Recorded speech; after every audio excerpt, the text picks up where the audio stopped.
చెప్తున్నారు. తీర్థాలన్నిటిలో మానస సరోవరం ప్రత్యేకం అంటారు. ఎందుకని తెలియజేయగలరు అని అడుగుతున్నారు.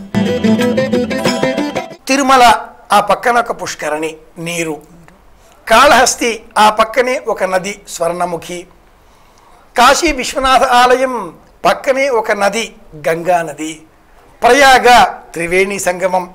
ఏ దివ్యక్షేత్రానికి వెళ్ళినా నీటి వసతి ఒక్కటి అక్కడ తప్పకుండా ఉంటుంది. కైలాస పర్వతమే శివుడిగా భావించాలి మనం. సనాతన ధర్మం మనకు నర్మద పరిక్రమ, నర్మదా నదికి మనం ప్రదక్షిణ చేయాలి, నీటిని దైవంగా భావించాలి.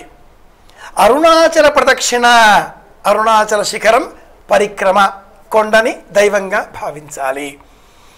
ఇవి మనకు అందుబాటులో అవకాశంలో ఉన్నవి.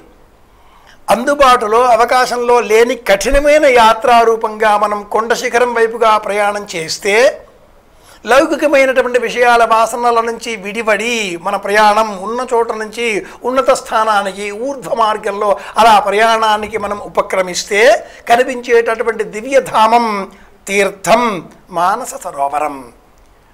4590 మీటర్ల ఎత్తున, ప్రపంచంలో అంతకంటే ఎత్తు ఇంకోటి లేదు అనేటటువంటి చోట ఏర్పడినటువంటి మంచినీటి సరస్సు మానస సరోవరం.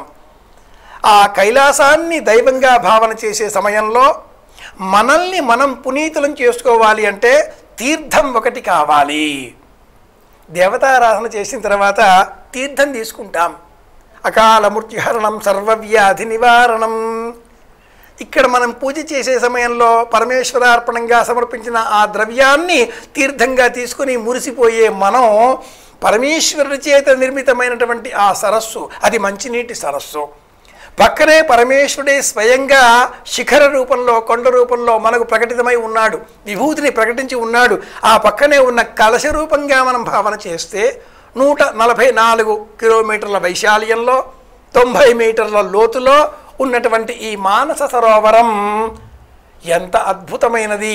ఇది తీర్థము తరింపజేసేది కనుక ఈ తీర్థములో మనం జలకములాడిన ఎడల, స్నానము చేసిన ఎడల సమస్త పాపాలు తొలగిపోతాయి. అయితే -5 డిగ్రీల టెంపరేచర్, మనకు అనేక శారీరక పరమైన ఇబ్బందులు వచ్చే అవకాశం ఉంటుంది. శరీరం తట్టుకునేటటువంటి శక్తి కలవారు, దృఢమైనటువంటి సంకల్పం గలవారు స్నానం చేయవచ్చు. కానీ అందరి వలన అయ్యేటటువంటిది కాదు కనుక పలువురు శిరస్సు పైన ఆ నీటితో సంప్రోక్షణ చేసుకొని తీర్థంగా స్వీకరించి ఆనందపడిపోతారు. ఇది తీర్థం కనుక దర్శనం చేసుకుంటారు. ఈ ప్రయాణములో తీర్థము మానస సరోవరము, దర్శనము కైలాసము, దైవము ప్రకృతి, ఇలా తెలుసుకోవాలి.